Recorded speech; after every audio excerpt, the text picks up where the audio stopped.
the dark side. I'm your host, Brianna. I'm Dyson. And this is Dark Adaptation.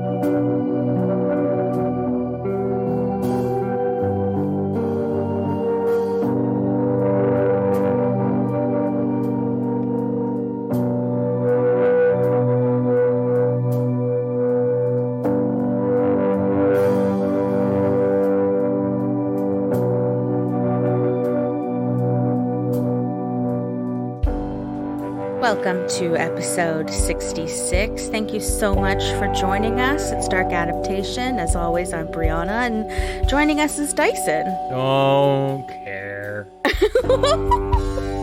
Where's the snacks? You'll get your snacks if you can make it through this episode. Oh. How are you doing? How are you doing? Why can't we be one of the shows where we like eat during? Because I think that would set off... Masticate together. Oh, Lord, that would just set off so much of the audience. What if I just took to chewing gum? And like nothing else we do sets them off. I think that's easily ignored. But when you're just masticating right into the microphone, that's fucking gross. Ew. Give me dry mouth. It reminds me of, I was listening to an episode of It's Always Sunny podcast, Mm-hmm. and they finally had Danny DeVito on it, and he was just eating. That checks out. That's on brand for him. He's eating popcorn too, so it was a lot of noises. Oh my god. At first I was like, I can't handle this. Then I was like, you know what? It's Danny DeVito. Yeah. Let him eat. Yeah. He doesn't care. No, he did not care. And he was, using every taste bud he had to taste that popcorn. It's an older episode now, but still. Mm. So no, we won't be eating. If you want to eat, you can eat later or leave now. No. Okay. Well, Well, I don't think I will. I don't know to which one. Either? Either? Or? Yeah. Sorry, we're amped. We had an ambulance show up at the apartment today. It was really fun. I didn't get to see a dead body, but it was really fun. Oh my god. And There was a fire truck too. yeah. All right, well, I'm just saying it was full house. Yeah. Yeah, and someone somewhere in the apartment, this several unit apartment, was just shrieking. Some dude was hollering. Yeah. Screaming. Like blood curdling screams. And we were like, oh man, that must be the person that's going to get taken out. And then it wasn't. No, it wasn't. There was still screaming. It's like, cool. So unrelated screaming, that's concerning. Yeah. It looked like the guy that got out was okay. Because they didn't rip off with the ambulance or anything, but No, they really took their time. someone in this apartment Is not well. is not okay. Did you make sure the door was locked? Cool. So, intruder alert. We're gonna get some guy breaking in here like glass. I don't know. Oh. I, Or Beast, was it? I don't know. This was some M. Night Shyamalan shit movie. I just don't feed into any of the references you try to make because they're usually wrong, and I don't know what you're talking about. Glass or Beast or...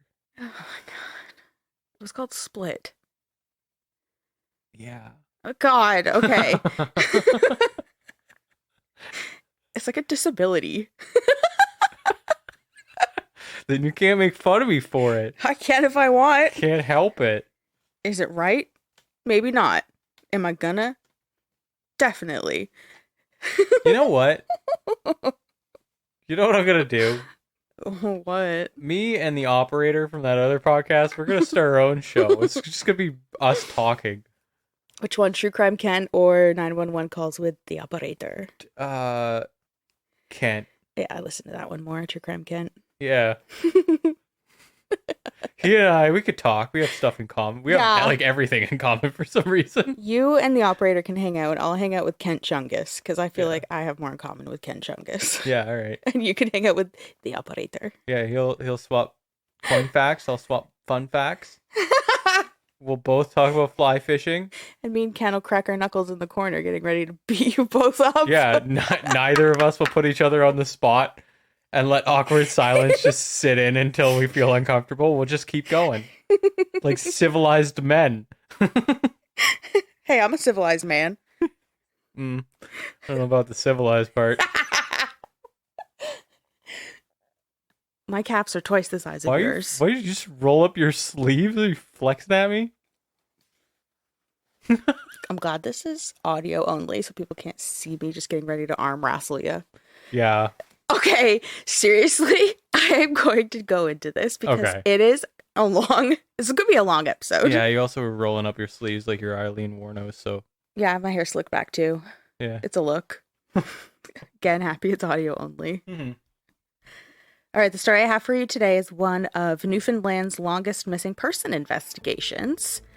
And we're back on the true crime train, yeah, you know? And actually, this episode has like 2 true crime cases in one, but you'll see. Okay. So, let's go.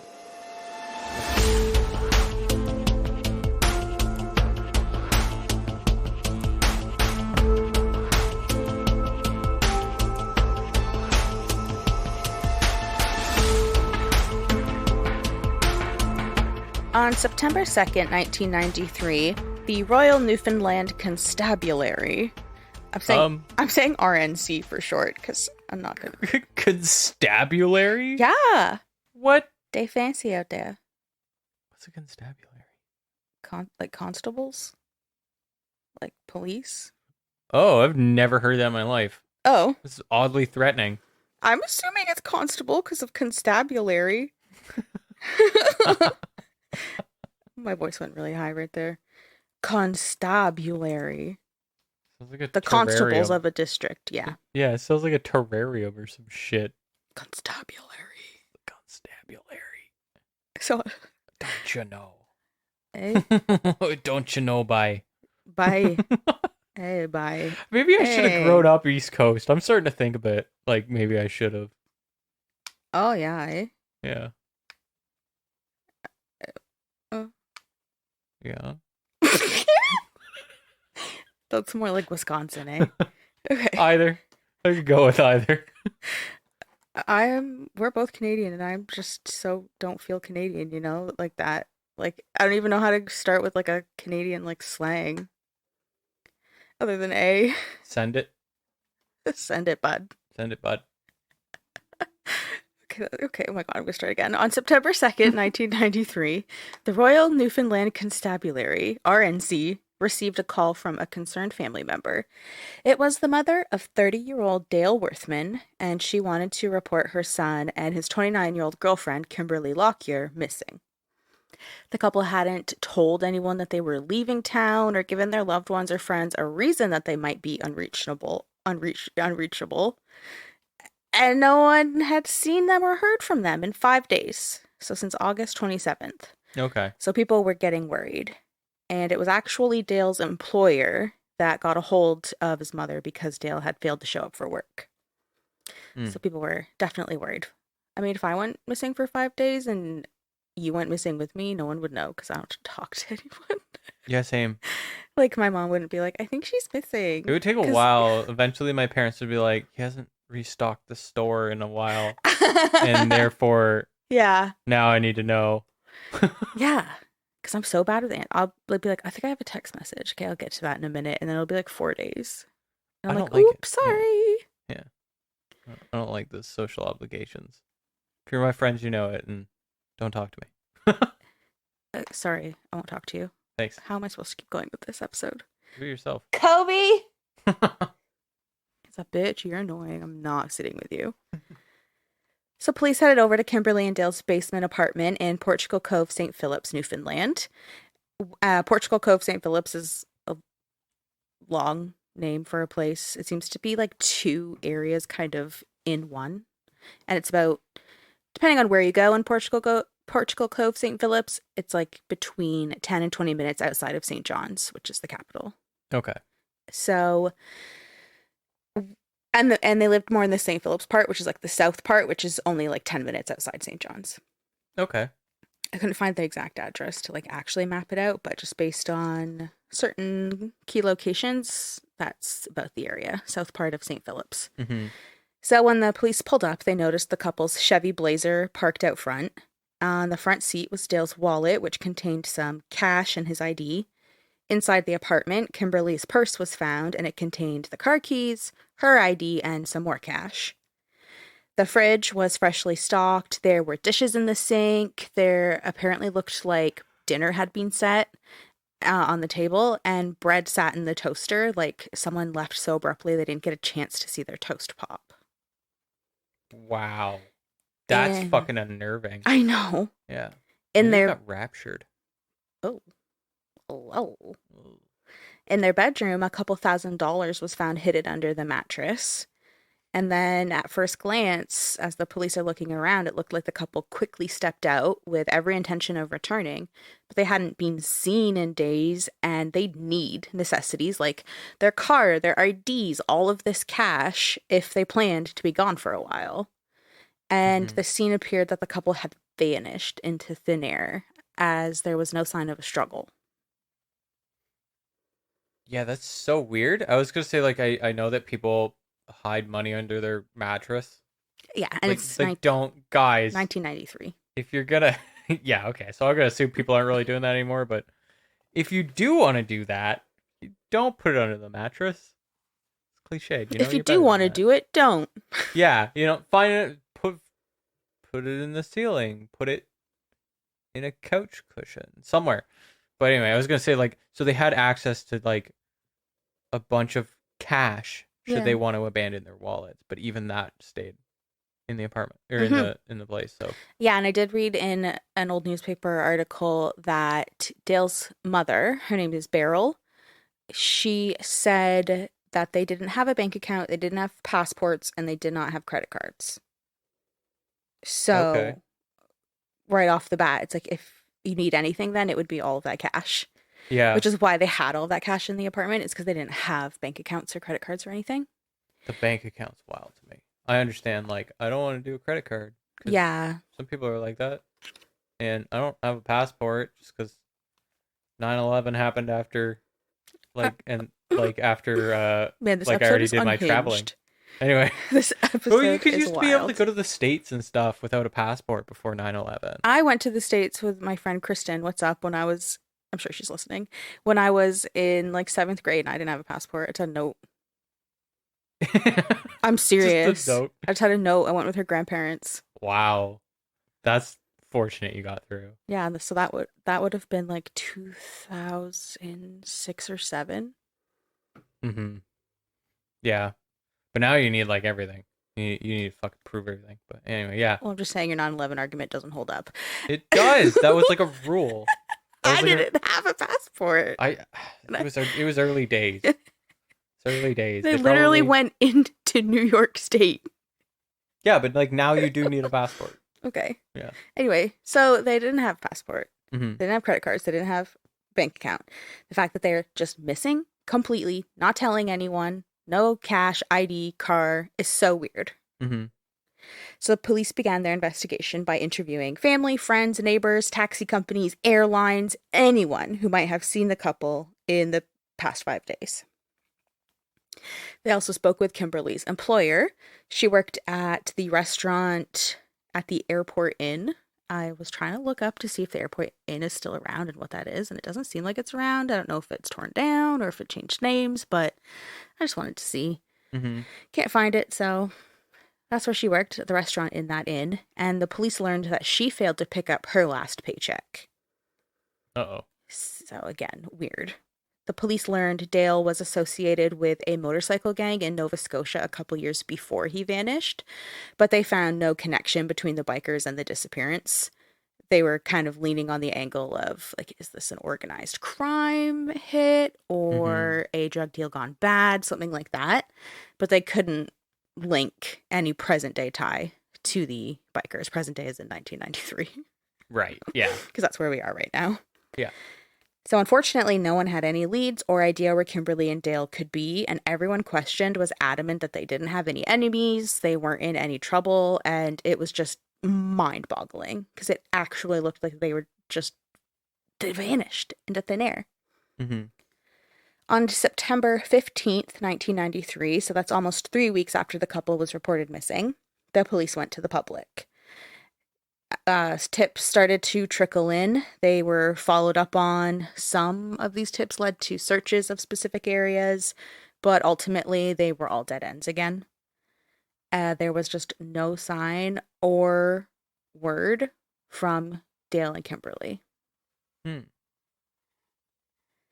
As the years passed, Oh no. and the investigation yielded nothing, the case obviously grew cold.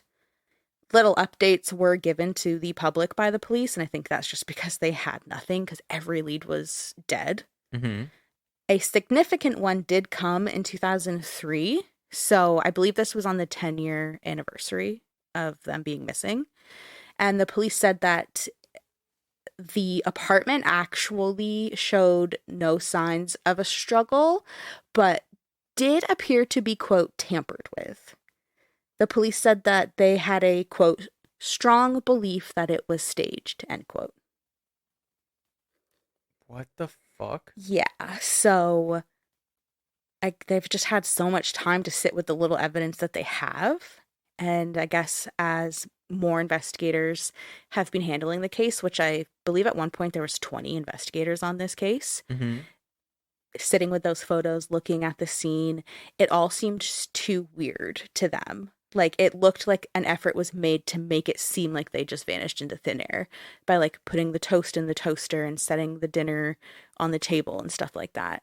So they were, like, certain that the scene was staged and that foul play was involved. That's so creepy because that just screams like someone who knows what they're doing. Yeah, I know. Yeah, I don't like that. And, like, maybe even their habits or something. Like, because it was dinner on the table, but there was toast in the toaster, so like that didn't stand out as weird to anybody. So is it normal for them to have some toast with dinner? Yeah. Like, I don't even know. Yeah, yeah, that is weird. But then it's also weird because, like, if they did go to all of this trouble to stage the scene but not ransack the place. Yeah, it left all the cash and everything, so there's another motive beyond. Bizarre, right? Yeah. All of it's just strange. It's so strange, and this is why the police are just, like, mind fucked by it all. They're like, I don't fucking know what to make of any of this. Yeah. And then it keeps getting weirder. So finally, 13 years after they vanished, a solid lead came in early July 2006, when an acquaintance of Dale's, a man named Joey Oliver, went to the police. And he told the police that he knew where to find the bodies of Kimberley and Dale. I like to imagine this guy came in to the precinct, like, just disheveled as fuck, and he's like, huh? I know where they're buried. Oh my god.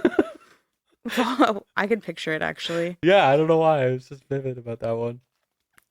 I wish people could have seen how you were doing all of that. You looked like a treasure goblin. It's rubbing off on me.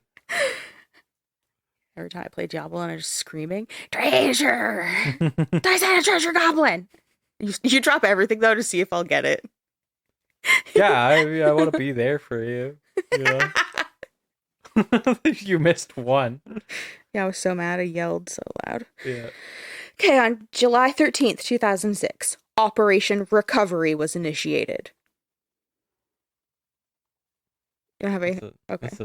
I thought you were going to be like, wow. Eminem name that one? Operation Recovery. And investigators... Skip it over that joke. Investigators... No one liked that album. I like that album. Yeah, you would. And investigators headed 2 kilometers down a dirt road off Thorburn Road in St. John's. Like, Thorburn Road actually kind of goes from St. John's and into the St. Philip's area. So I guess that the area that they were in was, like, just outside of St. Philip's. Technically on, like, the outskirts of St. John's.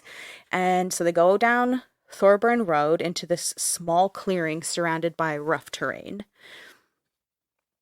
They begin searching the area with a backhoe, and after 3 days of excavating, they found a woman's shoe and some leg and foot bones. They carefully dug out the area, and they eventually recovered 2 bodies laying together in a single grave. Okay. The grave was 70 centimeters or 2.3 feet deep. And the bodies were stacked. So Kimberly's body was on top of Dale's body.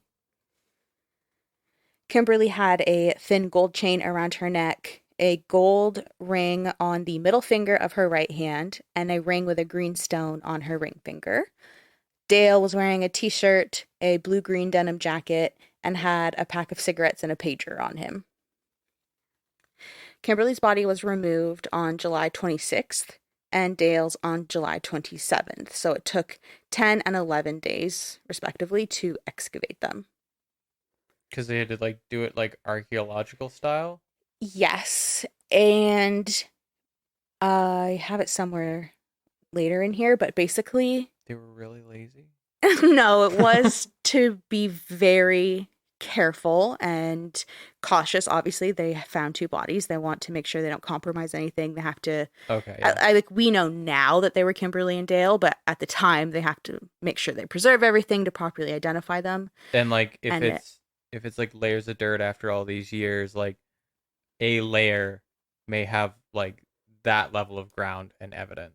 Exactly. Yeah. And it took so long as well because, like I said, this is rough terrain. So it's this really weird, rocky sort of surface. And the soil was highly acidic. And the acidity in the soil actually, like, caked onto their bodies. So even though they were found 13 years later, there was still flesh and hair. It should have been totally skeletal, but there was still like fleshy remains because the acidity like preserved them in this cake of mud, and they were like mummies. Wow, that's weird. I would have thought like acidity would have like eaten away at it faster. The way that it reacted with their bodies just made this like compound or something. Yeah, this like caked on dirt that preserved them. Wow. Like not totally, because it was 13 years, but like to the point that there was still like flesh. Oh, imagine how fucked it would be if that happened. They were still like fresh. Oh god, that would have been horrifying. No, Black Mirror, no. Mm-mm. So yeah, it took 10 and 11 days to properly excavate them, just because of all of those factors. Yeah. Forensic anthropologist Dr. Sonia Jarek said, quote, "The grave was not a natural depression in the woods, but a pit which was purposely dug into the natural soil layers. From our experience in excavating the scene, tools such as a shovel or mattock had to have been brought in to dig even this small grave. Digging with what would have been at hand, branches or a sharp stone, would have been too difficult, if not impossible." End quote. So basically what the anthropologist is saying is that they had been deliberately placed in a grave, deliberately dug for them, and buried there. Like, this is a weird, unique terrain. There's not just going to be natural grave depression to put a body in. It isn't something that you could easily do on a whim. Like, this took planning. In this clearing where investigators were excavating, they also found 6 .22 caliber shell casings nearby, which they collected as evidence. 6? 6, yes. What the fuck? On August 21st, 2006, the province's chief medical examiner, Dr. Simon Avis, held a news conference and announced that the bodies were indeed that of Dale Worthman and Kimberley Lockyer. And he said, quote, "We had initially anticipated the recovery of skeletal remains. However, the environment in which the deceased were buried allowed a certain level of preservation, such that there was some soft tissue remains." End quote. So that's where I said I talk about it a little bit later. And how like the acidic soil in the area caked onto the bodies and preserved them. Kimberly's skull had a bullet hole on the right side toward the back of her head, and Dale's skull showed that he had been shot several times. When his hair and scalp were pulled back, a bullet and bullet fragments were found. And there's what appeared to be a large exit wound at the front of his head, indicating he had been shot execution style. I was going to say this, from the moment you said that there was 2 bodies and she was stacked on top, I was like, sounds like an execution. Yep. And since Kimberly had an obvious bullet wound in the back of her skull too, safe to say that they were both shot execution style.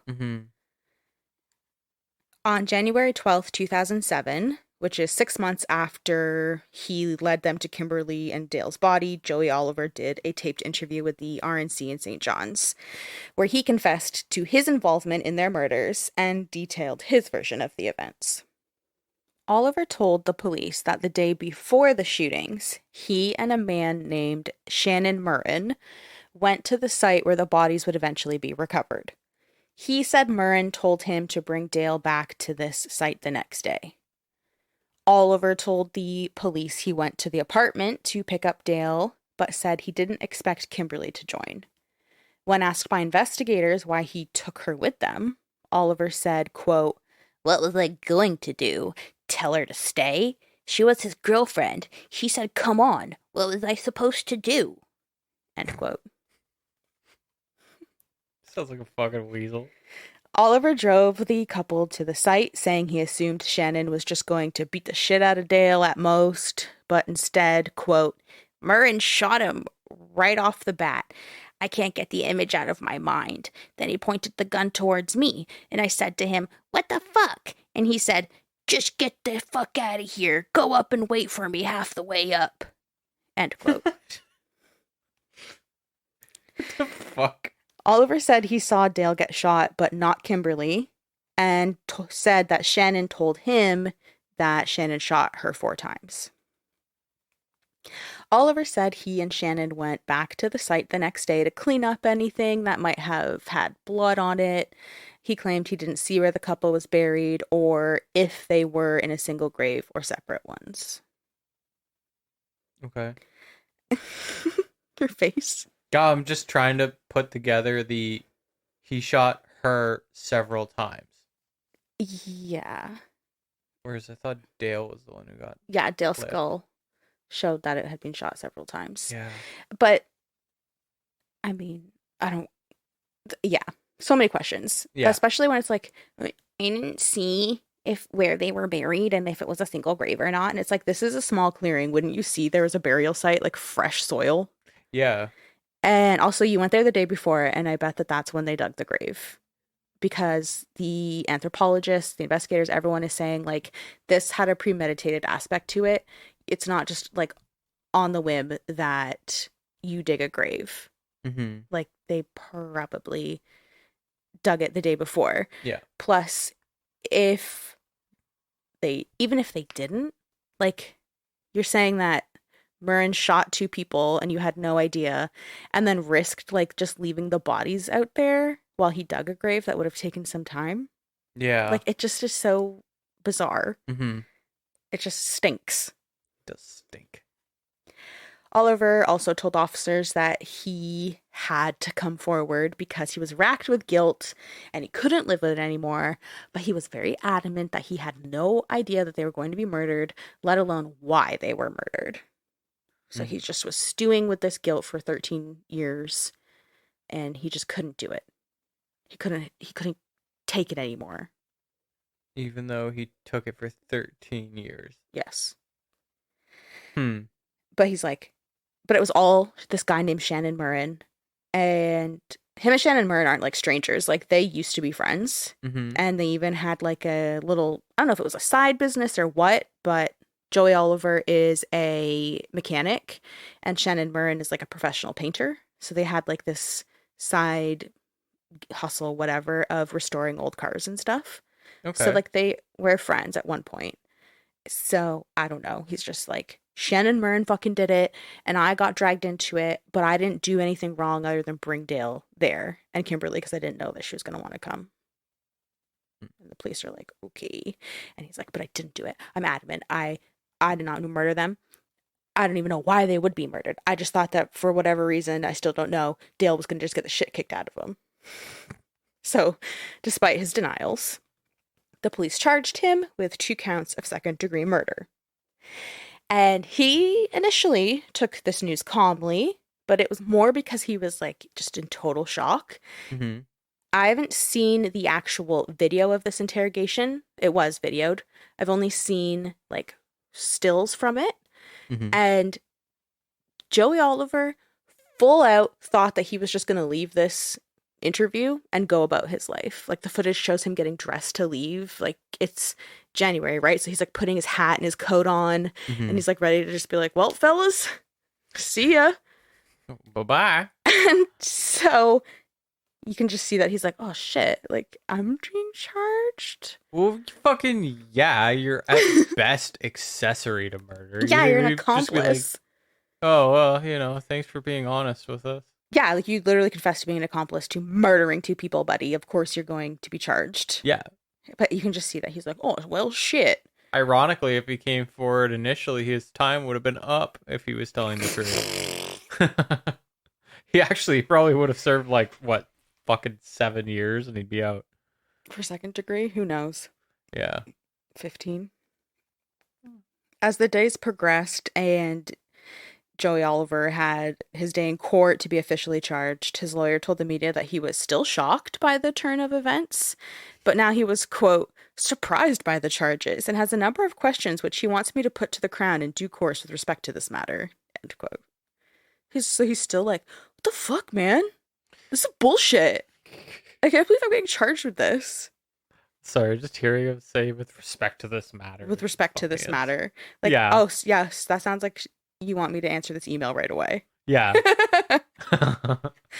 So now you're probably wondering, like, where is Shannon Murren in all of this, and who is even Shannon Murren? Mm-hmm. So, like I said, they used to be friends. They restored those old cars together. I am going to assume that they had some sort of falling out. Otherwise, why would you accuse a supposed friend of murder? Like, that's wild. So I'm assuming. I don't know. I just know that they used to be friends for sure. Doesn't seem like there are now. That's for sure. Yeah, definitely. So Shannon Murren, he came forward after this whole story got out that Joey Oliver was accusing him of being the one to murder Kimberley and Dale. And Shannon contacted the media explaining that police had questioned him as a suspect now that his name was brought into it. But he denied any involvement, saying his past made him an easy target. So what he's referring to is that in the 90s, he had been charged and tried for a totally separate murder. All the way across Canada. Gets wild. It's also wild.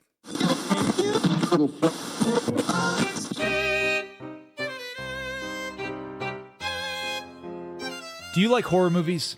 Do you like hanging out with your friends? Do you like having a laugh? Do you like podcasts? Well, you should check out our podcast, Spoils of Horror. We're not a review show. We're a horror movie hangout where we talk about movies that are lost, forgotten, popular, and bizarre, all in the scary realm. You can listen to our podcast while you're doing just about anything. You could be washing your dishes. You could be washing your cat. You could be washing your genitals. All forms of genitals accepted. We are a fully inclusive genitalia show. Yes, we are the #1 ideal podcast for washing your genitals. Our genital Yelp reviews are unsurpassed. 5.5 stars. You don't want to know where that half came from. It's, Now that you know that, check us out on all major platforms. you can search for Spoils of Horror on all social media sites. Come and hang out with us. We'd love to see you. And your genitals. Bye.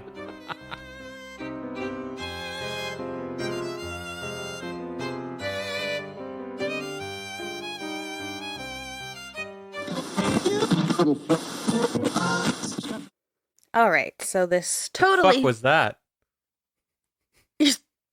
Stop washing your genitals. Now? Now? Imagine people skipped that and they're like, what? I just felt like we've never acknowledged that we do that, and I just wanted to.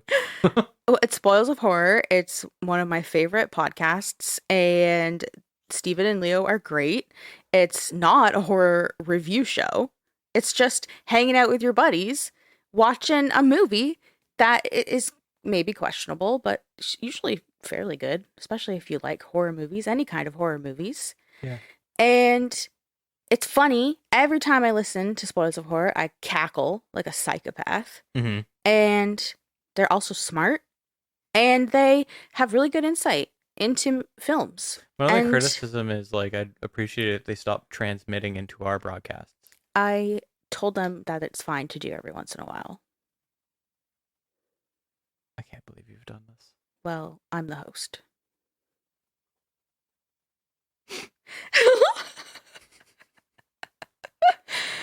So they're really smart. Yeah. And even I've listened to episodes and they talk about a movie that I've seen that I didn't like, but after listening to their episodes, it kind of gives me a new perspective and makes me reconsider my opinions. Like, they did a 2-part on the Green Inferno. Remember we watched that one, the Eli Roth one about the people that try to go and have a protest in like the jungle. Oh God, yeah. And we were watching it and I was like, I'm just not really a huge fan of this film. Oh, you changed your mind on that? I have to watch it again, but after hearing them talk about it, I was like, oh, I can actually see why some of this was maybe pretty good. Hmm. Because they're just that persuasive. Oh, I still hate that movie. Okay. Anyway, listen to Spoilers of Horror after this anyway, if you need to like have a good old laugh. Yeah. So, this Yeah. totally separate murder that I got to tell you about, why Shannon Murray says that he's an easy target. Mm-hmm. Now, it is a doozy because there's so much weird information out there that I will get into in a minute. But basically what happened was in 1994, 8-year-old Mindy Tran was murdered in Kelowna, British Columbia. Kelowna? I knew immediately you're like on the like when you're like as far away, I'm like it's gonna be fucking BC, isn't it? It's always fucking Yeah. BC. Total opposite side of Canada. Yeah. I think you say Kelowna. I think you're right. Yeah, Kelowna, BC. Yeah. On August 14th, 1994, Mindy had just finished dinner and decided to head over to her friend's house so that they could play outside together. So Mindy rode her bike over to the duplex her friend lived in. When she didn't return home, her family, their friends, and countless neighbors began searching for Mindy. Her family made heartbreaking pleas on the news for her safe return, but sadly the pleas and searches yielded no signs of Mindy, and search efforts were called off on August 22nd, so 8 days after she had vanished. 6 weeks later, her body was found inside a shallow grave inside a suitcase. A man had been in Mission Creek Regional Park, which is a kilometer away from where Mindy lived, using divining rods or dowsing rods, and had located her grave and led police to it. What is that? That's the next thing here is, Dyson, do you know what divining or dowsing rods are? No. You will when I explain it, because I also was like, what the fuck are divining rods and what was this man's doing in the park? And then as soon as I looked it up, I was like, oh. So Okay. they're 2 handheld, like L-shaped metal rods, and you hold like the small part of the L in your hands, and they usually have like a tube so that when you hold that part, they can easily rotate. So you hold the like small part of the L and the long part of the L points forward, and the 2 extended rods will like move in synchrony when something is quote found. So they're like those 2 little rods that you hold in your hand. You just kind of wander around. Typically people are using dowsing rods to try and find like groundwater, buried metals or ores, gemstones, oil, radiation, grave sites, basically whatever. Okay. You've never seen that? I don't think I've ever seen that before. Okay, I'll post a picture of what divining rods Yeah, in the are. meantime, I've got a phone. We can keep this bad boy going, you know? On Instagram, Dark Adaptation Podcast, we always post photos related to this case, usually to the cases we cover, not just this case. Usually maps, photos of the people we're talking about in this case, divining rods or dowsing rods. Oh my god, I've never seen that in my life. Oh, okay. Exactly as you explained it. Okay, yeah, I was like, It maybe looks- I'm explaining it like shit. I'm gonna have to go down a whole thing about how the fuck that works. Uh, This is fucking twigs. that reminds me, I meant to watch it, but Mythbusters did an episode on it. Yeah, okay. I didn't watch it. I meant to, but yeah, it's basically not a scientific apparatus. It's I was gonna say, it sounds so horseshit that you got these sticks in the air and somehow they're compelled to move in synchrony when there's something, water or a grave site. or buried metals and ores, or gemstones, or oil, or radiation. I was gonna say, this sounds like pseudoscience. So that's what this guy was doing in Mission Creek Regional Park. And I mean, horseshit or not, he found this body. We can decide what that means, I guess, in our own minds. He was like, what? What? It wasn't me, it was my dowsing rods. My rod pointed me You in know this what? direction. If he honestly came across that That was just in poor taste. I'm sorry. I missed it. It's What did you fine. say? No, if you missed it, hopefully everyone else did. I was gonna say, I was like, that guy like went to his fucking grave convinced that those stupid little sticks work, though. Stupid little sticks. They're dumb little sticks. Anyway, all right. So he was using them, though, and he did help find Mindy's body this way. Yeah. So the police recovered Mindy's body, and they sent it for an autopsy, which showed signs of strangulation and sexual assault. Uh-oh. She's 8. Yeah. It's foul. Mm-hmm. The prime suspect was Shannon Murren, because he happened to live in the same duplex as the friend that Mindy was going to see. Mm-hmm. Now, this is where the case gets weird. Shannon was questioned by police, and he denied any involvement in Mindy's assault and murder. Very adamant, didn't do anything. Mm-hmm. After he was released, because the police didn't have anything to hold him on her murder, 3 men drove Shannon to the spot where Mindy had been buried and beat the living daylights out of him. To the point that he was hospitalized for 11 days and had to have a hole drilled in his skull to relieve the swelling and pressure on his brain. Oh, they beat the shit out of him. Yeah. Yeah. So Shannon said the assailants, who nearly kicked the life out of him, Mm-hmm. had told him that they were convinced by the RCMP to attack him, basically to beat a confession out of him, which worked. And Shannon confessed to the RCMP that he had murdered Mindy. And he was charged. Mm-hmm. As you can probably surmise, this is where the problems began.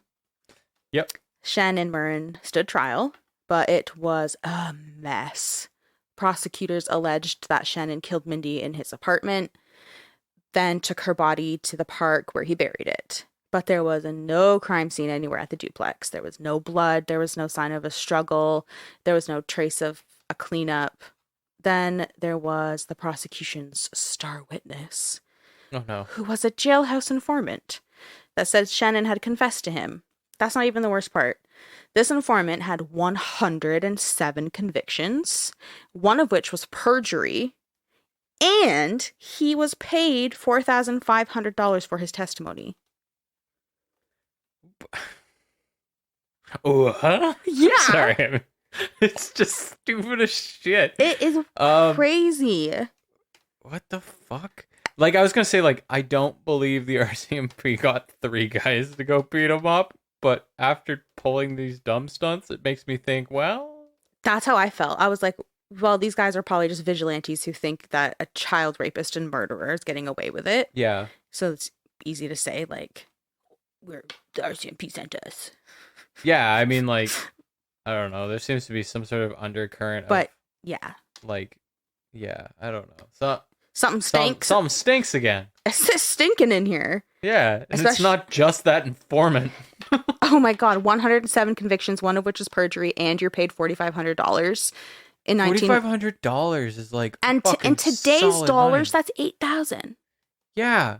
He was paid for that testimony, and he's a known perjurer. Is that a word? The man purges. He's purging here, purging there, purging everywhere.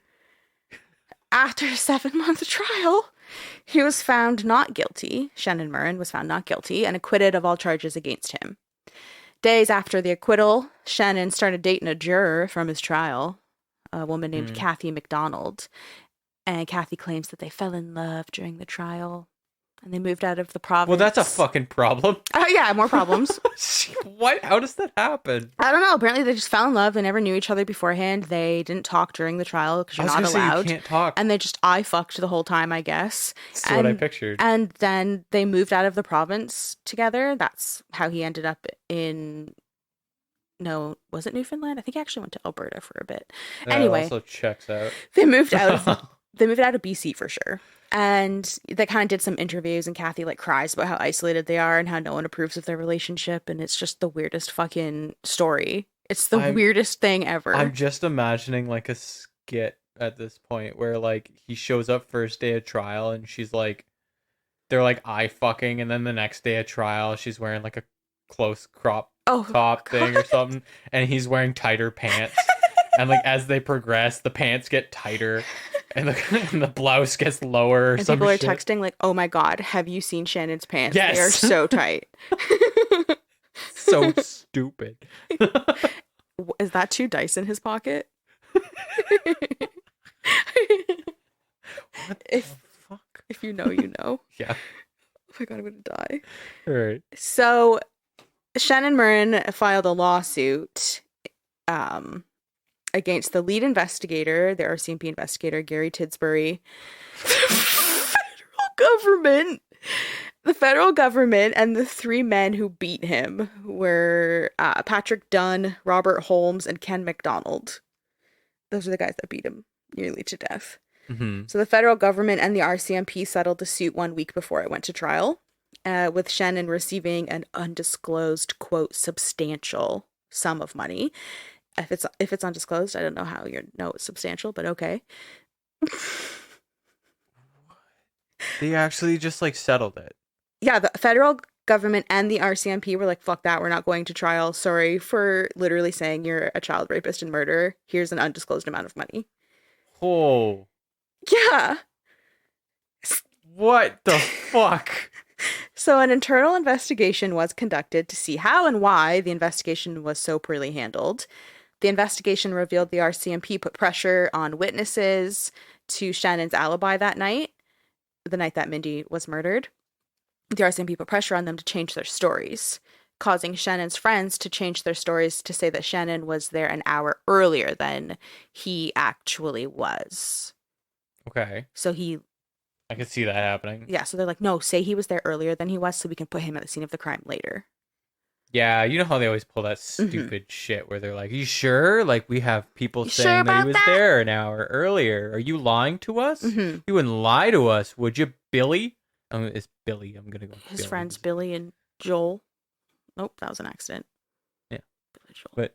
But and then you just Shit. put the pressure on them, you know, and then like making it sound like they might be in trouble if they don't give the Yeah. answer they were looking Oh, for. are you Which is covering for him so because you were there common. too? Were you there too? Yeah, I just don't like shit like that. That's why I Tactics don't can like. be greasy. Yeah, because it's fucking manipulative Mhm. and it like in the wrong direction. Like when a Mhm. cop fucking lies, like the consequences are actually really fucked up. Like that one time we watched Cops and they lied about it, like lied to the guy. Oh yeah, they did. They were like, Straight "Oh, up. your girlfriend just said you were driving." Mm-hmm. And he's like, "That bitch," and then it was like this whole thing. And meanwhile, like right before that, the girlfriend was like, "I'm not talking to you. Yeah. I'm not saying shit." I don't know shit. I don't even Yeah. know him. Yeah. But yeah. So they were getting all up in these witnesses' grills and they were like, you better fucking change your story. And they were Mhm. like, okay, fine, we'll change your story. The RCMP stupid. The RCMP released some of their findings in a report and they admitted that the investigation was, quote, bungled. The RCMP would say bungled. They 100% would say bungled. So I put quote because I Sorry, didn't write boys, that. we flubbed it. Well, fellas, bungled it. Just, But- yeah. So they're like, yeah, whoops, we fucked it all up. But they were still adamant that Shannon Murren is the murderer. Constable Chris Clark said, quote, the investigation remains open. The person we believe to be responsible for the murder of Mindy Tran was charged and acquitted. Man, I didn't know Dellen was fucking. I heard it too. Dellen Millard, where'd you come from? Man, that guy's been everywhere. Dellen would say bungled. So He's this getting bungled, let me tell you. this next part is even more of the weird information. I had mentioned it when I was going to first start talking about Mindy Trans, that there was weird information that I mentioned, and that sentence made sense in my head, and I realized it didn't out loud. So this is more weird information. Okay. Fuck me. And I don't want to go too deep into it because I really don't know what to think. But basically, there's a website called mindytran.com. And it has a ton of information and theories about Mindy's murder and Shannon Murren and the investigation. So if you're interested in a lot of reading that borders on like conspiratorial and fantastical in some ways, Mhm. I recommend visiting the website so you can form your own opinions. It's not for me to make any assumptions about the claims on this website. But Just slap a sticker on that, okay? Uh, We don't know anything about the validity of No. some of the things said there. Exactly. Yeah. That's what I'm saying. But what I will mention from this website is from the page called New Witness. It details the statement of a supposed eyewitness to some suspicious activities. And this witness came forward after the trial. His name is David, and he is adamant that Shannon is the murderer. And here is some of the statement that he claims to have given to the RCMP afterwards. Mm-hmm. It's long, but interesting. Okay. I'm not going to do a weird voice. I was going to say don't. I saw you prepping to do it. I was like, don't do it. No, okay. On August 17th, 1994, at approximately 7:45 p.m., I was giving a friend a ride to her girlfriend's house in Rutland. We drove down Springfield Road and encountered a suspicious person crossing the road with a suitcase. I thought that I recognized him, and so stopped to speak with him. He tried to conceal his identity from me by quickly turning away from me as I pulled up alongside him. By doing so, the weight and momentum generated by the suitcase unbalanced him and turned him completely around, briefly exposing his face to me. This person then went around behind my vehicle, paused briefly as if reading my license plate number, and then carried on into the trees on the south side of Springfield Road. I still thought that this person looked very familiar, and that it may be the person that I had initially thought it to be, a person referred to as Suspect B, who resembled Shannon Murren and lived only 1 block away from here. The expression on the person's face at the time was so strange that it acted as somewhat of a disguise. I had never seen this expression on the face of Suspect B. I carried on to my destination and then about 1/2 hour later returned by way of Springfield Road. In front of me, crossing at the intersection of Springfield and Zipprick Road, I again saw a person who appeared to be the same man I had seen earlier, now returning from the south side of Springfield Road, heading north on Zipprick. I did not see a suitcase from this distance in this light. I had been puzzled by this person's strange behavior and curious as to why he would read my license plate number. So I made a split-second decision to attempt and follow him to determine who this was. By doing so, I drove directly into the Tran neighborhood at the time that the search for Mindy was just beginning. I did 5 U-turns in the area over the course of the next 1/2 hour and was seen by several people. I believe that I found the destination of the person that I followed to where he was sitting in a carport at 1420 Collison Road. He was alone when I first drove past, but was soon joined by 2 other males, standing and drinking beer. They all saw me. One of them, the one sitting down, knew that I had seen and followed him. Due to the distance and the fading daylight, I was unable to see this person well enough to positively identify him. I left the neighborhood unaware that any crime had just occurred in that area. I left town early the next morning, still unaware of what had just happened. I heard the news later that night while I was in Sycamus after picking up my car from a local repair shop. I was not living in Kelowna at the time, and it was some time before I returned.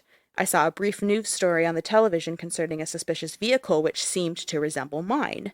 I phoned a person in Kelowna and asked questions about where this had happened, but I was led to believe that the abduction had occurred some distance away on Highway 33 and did not suspect that this other event was related. When I returned to Kelowna sometime later, I noticed a lot of activity in the park area where the person with the suitcase had gone. I pulled into the parking lot and spoke to a security person who was directing traffic. I told him about the suspicious person with the suitcase that I had seen.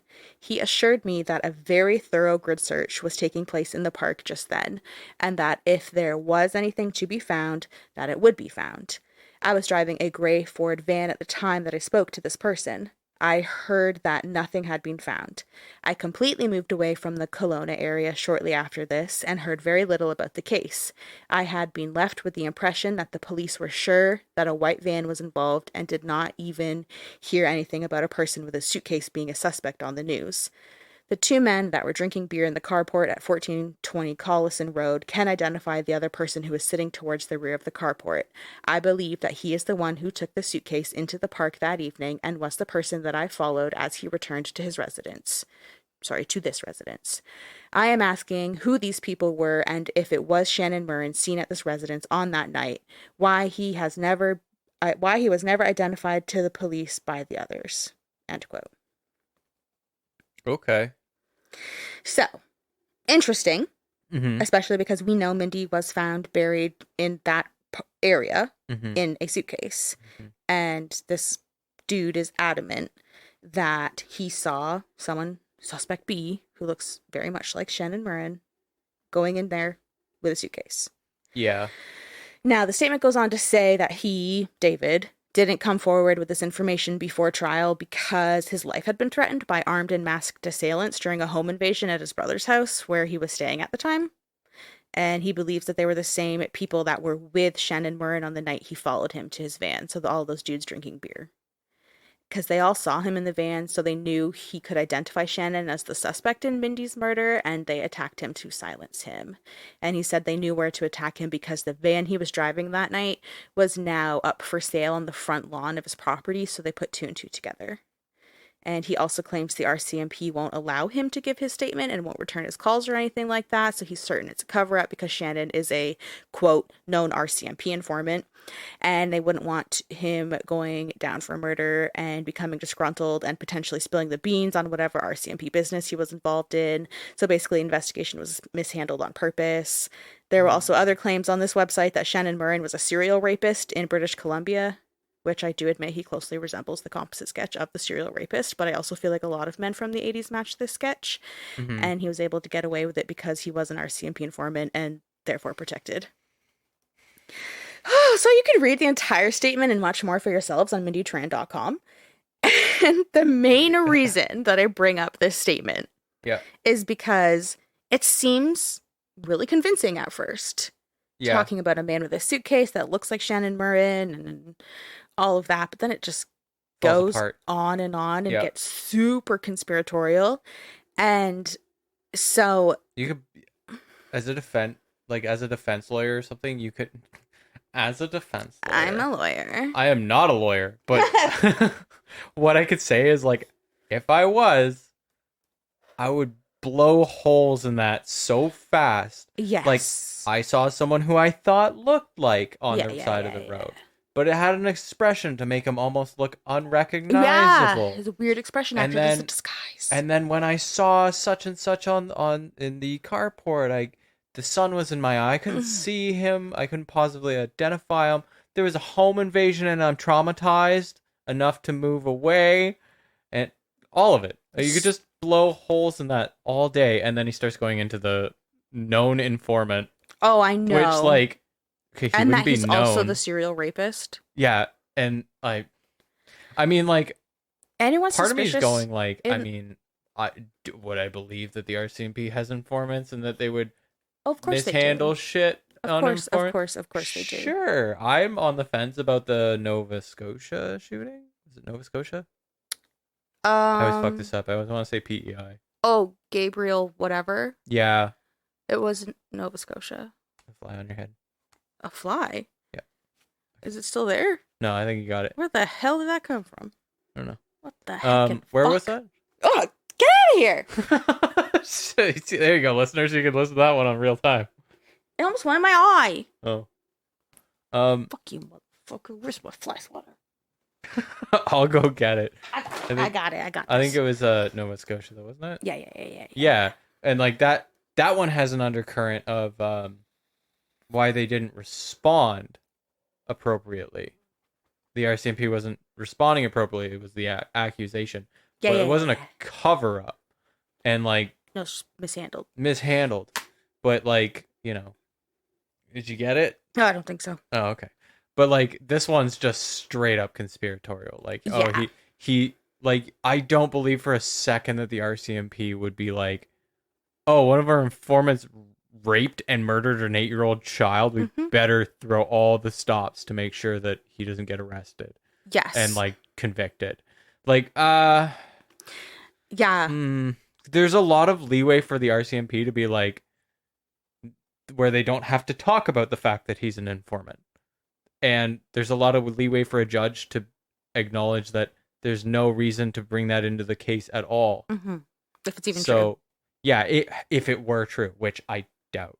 Anyway, that's my whole thought on that. And, you know, I have the same note. I said in my notes here, while the RCMP is not perfect at all, and I'm not defending the RCMP, I'm not even taking a stance one way or the other, but I do think the idea that the RCMP willingly let Shannon Murren be an absolute menace to society in the regards of murdering and raping a child and potentially being a serial rapist. Yeah. I just think that borderlines on absolutely crazy.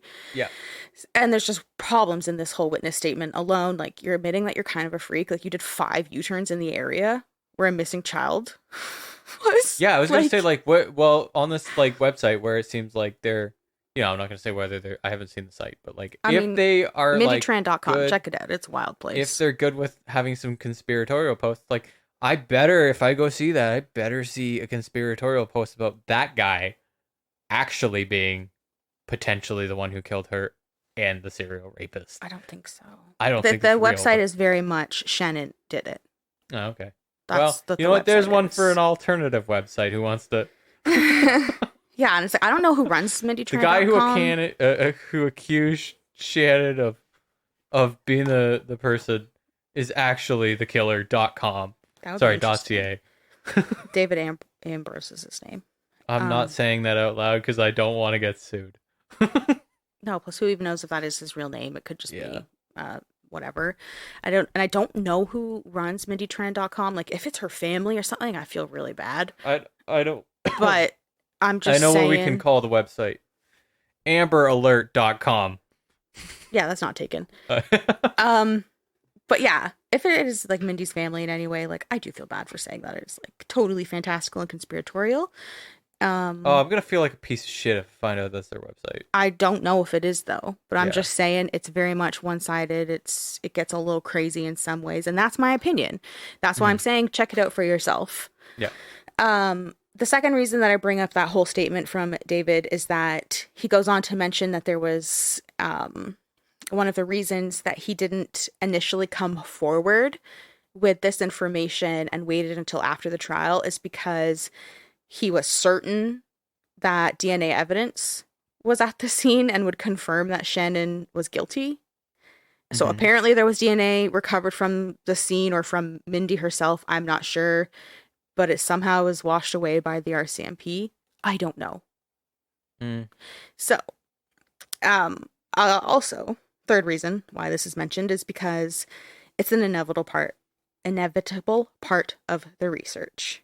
And if people are familiar with this case, I don't want them to be like, you didn't mention this. Yeah. So it's like, here you go. I mentioned it. I really don't know what to make of any of this. And again, check it out for yourself. Yeah, had we known what to make out of it, we would be paid by the RCMP at this point. wouldn't we? It's just all to everything about this case, Mindy Tran's case here, is so weird.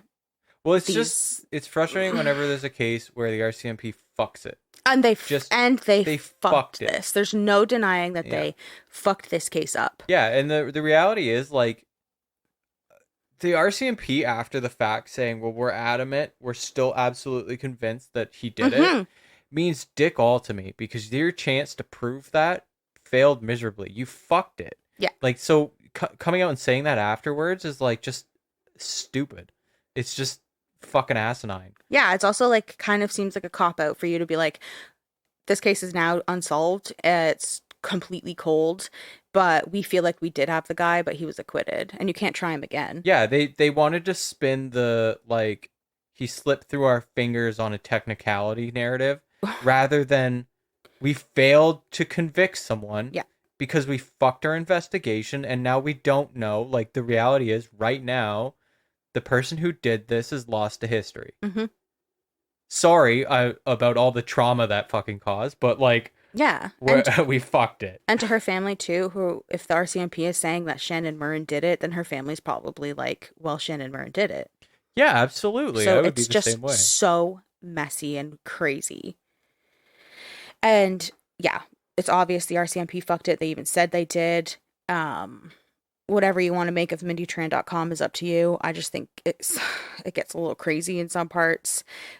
But what matters is that a girl was killed and assaulted, an 8-year-old girl, and justice was never served. Yeah. So you can fall on whatever side, on the side that Shannon Murren is guilty and he's getting away with it, or you can fall on the side that he was an innocent man that was nearly beat to death, forced to confess to something he didn't do, and now has to live with that over his head forever. But regardless, the investigation was severely mishandled, and now Mindy's case is unsolved and completely cold. And in terms of Shannon, like, I'm not gonna have any sympathy for the guy. I imagine this guy's probably, whether he's guilty or not of that, still a bit of a piece of work. So, for people to think that you are. Yeah, I mean, like, yeah, twice. Yeah, well, sort of. Yeah, so there, before we get back to Kimberly and Dale, there was a memorial tree that was planted for Mindy at the Springfield Zipprick Road parking lot, close to where she was found. And it has a plaque that reads, "See this tree that will grow instead of Mindy." Oh, yeah, that's devastating. Oh my God, and she's so fucking cute. I'll show you a picture. She's adorable. Whoever wrote that. I think her parents. Oh, that's poetic. She's so cute. Look at her with her little pigtails. She's like a little baby Bjork. She does look like a baby Bjork. Look at her little pigtails. That's her and her mom. She's adorable. So, yeah, that plaque is there in the tree. I mean, this was 1994 that she was murdered, so it's probably a big tree by now. Yeah, it would be.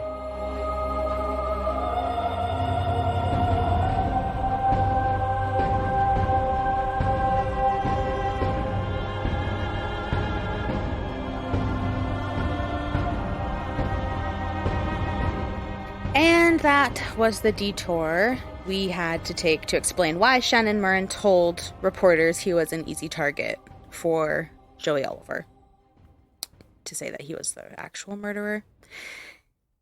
Your face is confused. Yeah, I just would have not talked about that. I wouldn't have brought up the fact that I was once accused of killing a child in BC to prove that I didn't kill someone else. Man, this is just a repeat of the last time I was accused for murder. Fuck you guys. Oh my God. Oh, yeah, okay. I get your point. Yeah. So you can see why I mentioned at the beginning of this episode that it's sort of two true crime stories in one, because we're just going off jumping back and forth in time, going in between two different crimes, talking about a lot of interesting people. Like, damn. So Shannon Murren spoke with CBC reporters after his name was thrown out as the actual murderer. And he told them that months before Joey Oliver was arrested for the second-degree murder of Kimberly and Dale, Oliver called him on 4 separate occasions, leaving really aggressive, wild voicemails with messages like, quote, "Who are you going around town saying I killed them people that was dug up? The Worthmans and that. You're the one that done that, not me." And, quote, "Shannon, you killed both of them, you cold-hearted. You're just one cold-hearted bastard. You're the one that done that, not me." I would leave messages like that too. If I was in prison and I'd be No, this was months before. Oh, fuck. This was months before. Oh, okay, that's he worse. even dropped Shannon's name as being the one who actually did it. Because he told police in his interview in January 2007, and this was way before then. Okay, gotcha. He was leaving voicemails like this, and Shannon recorded all of them to give to the police. Like, yo, this guy is fucking crazy. Look at these messages he's leaving me. Okay. "You killed both of them, you cold-hearted. You're just one cold-hearted bastard." Yeah, I missed that part. I thought he was already in prison. No, and he's like, "You son of a bitch." Nope, this was months before. As you'll remember, Oliver was surprised to be charged with second-degree murder. He totally thought he was going home that day. That's wild. Yeah, that must have been what he sounded like when they were like, "You're under arrest for second-degree murder." I just stroked out. So he was in for another shock. On December 3rd, 2008, after a long preliminary hearing into the case, Provincial Court Judge Greg Brown ordered Oliver to stand trial for the first-degree murder of Kimberley Lockyer and Dale Worthman. Oh. Mm-hmm. So he was. So was that like the RCMP was like, we recommend first degree, like we're gonna do this for first, or the judge was like, no, we're bumping it to first? Yeah, the judge heard all of the evidence for what to expect when they go to trial for second Yeah. degree, and he was like, nah, this is first degree. Wow. Yeah. Dale's mother, Beryl, was happy to hear the charges were upgraded and he'd go before a jury for first degree murder. She said that she believed the murders were planned and deliberate, Mm-hmm. and she would sadly be disappointed, though, because there was no jury, because there was no trial. What? The Crown and defense reached a deal saying the case might not have been solved if Joey Oliver didn't come forward. So the Mhm. charges were downgraded to manslaughter, and he was sentenced to 15 years minus the 4 that he had already served. Oh, is that because they just straight up thought they couldn't get a conviction? Do you think? Like, would if you speculate? I would Because that's what say I would. I would say they just didn't want to go to trial if they didn't have to for multiple reasons. And obviously the Crown is in talks with the defense. You have to be when you're Mhm. going to trial. And the defense probably made a good point, I guess, that this case had been dead cold for 13 years. Mhm. There was no way those bodies would be recovered unless, for some reason, that land was going to be developed or by some miracle another fucking dude with dowsing rods found them. And they're like, he came forward. Sure, he sat on it for 13 years, but he did come forward, and now you have their bodies because he came forward and told you. Mhm. And I also think they, like what you said, there was probably a little bit of doubt that it would be guaranteed. Yeah, it A wasn't a jury would slam find dunk. him guilty of first degree because I think the Crown was struggling to place the gun in his hand. Yeah, yeah, I think you're right on that. Because 13 years ago, he comes out. The only story right now is that he didn't do it. He was an accomplice. An unknowing and unwilling accomplice until it literally just happened. Yeah, sure. I mean, like they all are. But like, I 100% think like he had enough there to sway the jury, like possibly into At least to put doubt. Yeah, into reasonable doubt that he didn't pull the trigger. Exactly. And I I don't know. That's fair enough. think it's a But it's multitude of just things, including frustrating because like justice fell to the wayside on this. There's no justice in him having a manslaughter. No. Yeah, that's just. and serving 15 years minus the 4 that he had already been in jail waiting for a trial. Mm-hmm. So at the time, well, by the time a family hears there's a verdict of some kind, then he's just going to go away for 11 years Mm-hmm. in their mind because he was already in for 4. So despite pleading guilty, he has always maintained that he was not the killer. It was Shannon, and Shannon, again, is saying, I'm not. I wasn't there. Shannon was never charged with any offenses related to the murders of Kimberly and Dale. And he's, again, always maintained that he has nothing to do with their deaths. He has no idea why Joey Oliver dragged him into it. And Yeah. in 2010, sorry, I just disassociated for a second. It's fine. In 2010, Shannon threatened to sue the RNC, the Crown, and the defense lawyers for allowing his name to be put in the statement and dragged all the way back into the limelight in a terrible way. Mm-hmm. There's no indication he ever followed through on that. I don't know if he actually did sue them and they settled elsewhere, or if he just said he would and didn't end up doing it. I don't know. Mm-hmm. As of today, and much like Mindy Tran's murder, many questions about the murders of Dale Worthman and Kimberley Lockyer remain unanswered, like the motive, who really pulled the trigger, what was Oliver's real involvement, why did he drag Shannon Murren into his confession? Like, there's still so many questions. And Joey Oliver is now in his early 50s. He was granted full parole in 2016 and is said to be living in British Columbia. And Shannon Murren is in his early 70s and lives in Newfoundland still. Mm-hmm. Newfoundland still. Yeah. So, I mean, that's really it. But before I wrap this all up, I wanted to mention something that I find interesting as I'm putting this together, because there is so many questions still. Mm-hmm. And so this is, I guess, time for me to get a little bit conspiratorial, but I have good reasons. Okay. I just find it interesting. So there was a $50,000 reward for information that would lead to an arrest and conviction in Dale and Kimberley's case. And the police paid out this reward, but they refused to say who received the money. They have never said who received the money. Huh. This next part is my thoughts totally, so take it with a grain of salt or think whatever you want.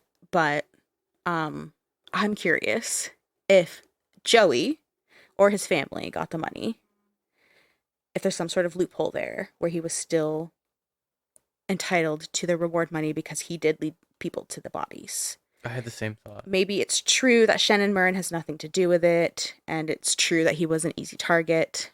Maybe that is true. I think that Joey could have acted alone for whatever reason. Maybe there was someone else there that he didn't want to snitch on. I don't know. I doubt it, because it is easy to control two people when you have a gun pointed at them. Mm-hmm. I also can't stop thinking about how months before Oliver went to the police saying he knew where the bodies were, he called Shannon and left those weird voicemails. Months before, when it's still like radio silence as to what's even going on with this case. So I think it could be possible that he was setting up a plan to get reward money, because when he was interviewed by police, he really thought that he was going home after. He was getting dressed like he was going to leave. He thought that he went to the police station, gave his 2 cents. He thought that he maybe would be seen as this like poor bystander that got dragged into something terrible and would be heralded as a hero for coming forward and helping to recover the bodies. Mm-hmm. And like, he had no idea that Shannon was just going to kill them in cold blood. He thought he was just going to beat up Dale or some shit.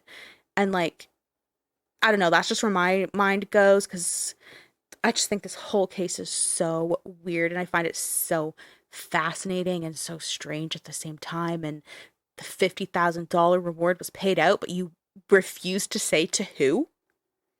Yeah. They shouldn't be allowed to do that. I don't know if they did. I have no idea if Joey or his family got this money. RCMP shouldn't be allowed to be like, did we or didn't we? Like, flat out, it should be a rule. Like, RCMP is paid by the government. That money is public purse. Should be disclosed where that fucking money. Yeah, I mean, if I win the lottery, out. you have to say who won the lottery, even though people could come for me because people want money. Yeah. But like, you're gonna give someone $50,000 and you won't say who. Yeah. So I just think it stinks. Yeah, and I mean, so we're literally hearing throughout this whole case how much the police suck and they're doing their jobs. The RNC is not the RCMP. Somehow, but $50,000 went to the prison snitch again. It's so weird. Oh, yeah. Yeah, that was in Mindy Tran's case. But isn't that weird? Yeah, that's absolutely fucked and incredibly frustrating, because I mean, I completely see the other side where you're looking at this guy who just showed up after 13 years and accused someone who's already a shady character in every regard as like, well, he did it. Yeah. And it's because I'm associated with him. And like, you can be like, okay, I mean, like, that's convenient. It is convenient. But at the same time, you're kind of going like, I don't know, man, like, something's fucking wrong here. This guy's accused twice now. You know, how many fucking warnings are we gonna get? Oh my god, actually he's been accused 3 times. Okay, yeah. Like, the other case, it was like really quickly ruled out that he wasn't involved. It was, why is he in proximity as this shit is more like what's driving me. Like, you don't just accidentally people get must accused just of murder fucking hate this 3 guy times. or something. There was the murder of another rape and murder of a 6-year-old girl. Her name was Corinne Gustafson. And Shannon Murren was brought in as a suspect on that one too. It was ruled out really quickly though that he wasn't involved because he wasn't even like in the province or something. But yeah, like, that's the kind of situation that you can point to this one and be like, see, he's like a name out there for this stuff, and therefore he's gonna catch some accusations. And I could see that side. But at the same time, yeah, this dude just is in places where this shit's happening, and is getting accused of it, and he has ties into it. Like it, I can see it's just my frustration at this point is what I'm just trying to say. It is so frustrating. Yeah. And also you just feel like you had your mind fucked. Yeah. Yeah, because you're like, I can see Shannon fucking doing this. And It just is. But I can also see It just doesn't this make other sense. guy being a full of shit. Yeah, I Like lean Oliver's just more full on of the shit. side that Joey Oliver's full of shit. Like, Yeah. they obviously had a falling out of some kind, and he was like, I'm dragging you down with me. And to Yeah. leave all those weird messages months before you even go to the police to drag this guy's name through the mud Mhm. stinks. And Shannon then recording it makes me think, like, okay. he recorded it and brought all of them to the the police. RCMP, to the RNC, to be like, this guy's lost his fucking Yeah, mind. that to me is such a strong action to take that makes me think, like, okay, Shannon didn't do this. And you also are probably in the fucking worst position because you're like, "Ugh, I'm dragged into this because I'm an easy target. And like, do I even bother addressing that? Do I just sit with it? Do I attack this first so that I can be on top of it and be like, no, I'm an easy target. This fucked up shit happened. And the answer is you attack it first. So but that's, like, it's so, yeah, you're never ever going to be able to paint yourself as a sympathetic person. No. Because you were accused of raping and murdering a child. yeah. So, and then here you are in another murder case. That's the thing though, Execution because style. when it comes to Mindy Tran and then Corinne Gustafson, they're 6 and 8-year-old girls who were raped and strangled. Yeah, and then this one is a grown adults Two executed. Yeah, so it like doesn't really fit. Yeah, and you know what also doesn't really fit? The staging. Yeah. The staging doesn't fit because I don't. If it You was have one even guy staged, accused. Yeah, the police just maybe had too much time to look at the photos and think it was, but they would, I guess, know maybe if it was. The whole something was going on there. it was though. a creepy scene, that's for sure. Yeah, like they were ushered out. It's That's but what then it you're looked like, but then so fucking why were they taken and murdered? Their car is there, ID is there, money is there. What the hell happened? So, what the fuck? It just screams that there was like every time that there's something and there's no robbery, no sexual assault, no crimes of passion. I mean, what really is left other than like organized crime?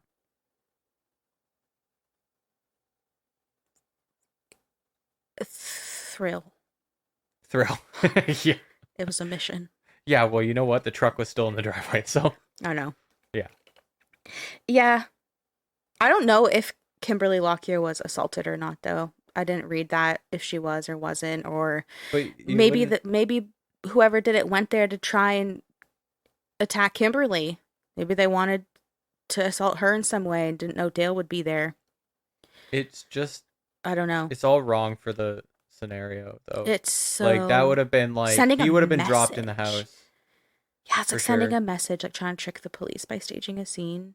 Yeah. So something's wrong. I mean, you ushered out without a fight, but you left your food on the table and fucking toast in the toaster still popped and like yeah, no. It's So- so Something about wild. that's just so obviously like when like pros go in and fucking Yeah, do so this then shit. was it even Joey?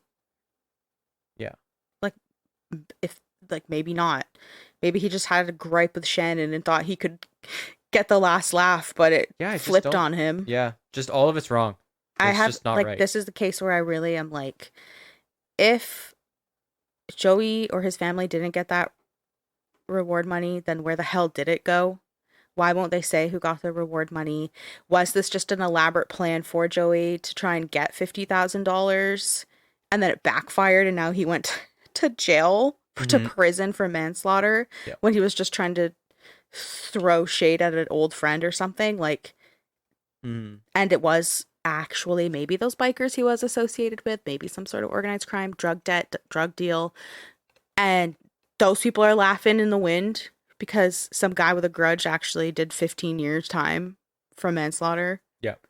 It's so crazy. Like, Whole I bunch actually of shit, don't know yeah. what to think. It's the wildest case. Yeah, and the parameters around who can get money. Like, is there a rule where the RCMP can provide money to someone even if they end up incriminating themselves, or It's hard do to they look up. default? Yeah, exactly. There's no paperwork for this. No, so it's you're hard to fine. look up, and then Like, you just it have could- people with opinions. Yeah, and it could for all we know, like this could have just gone to someone who was participating in the trial.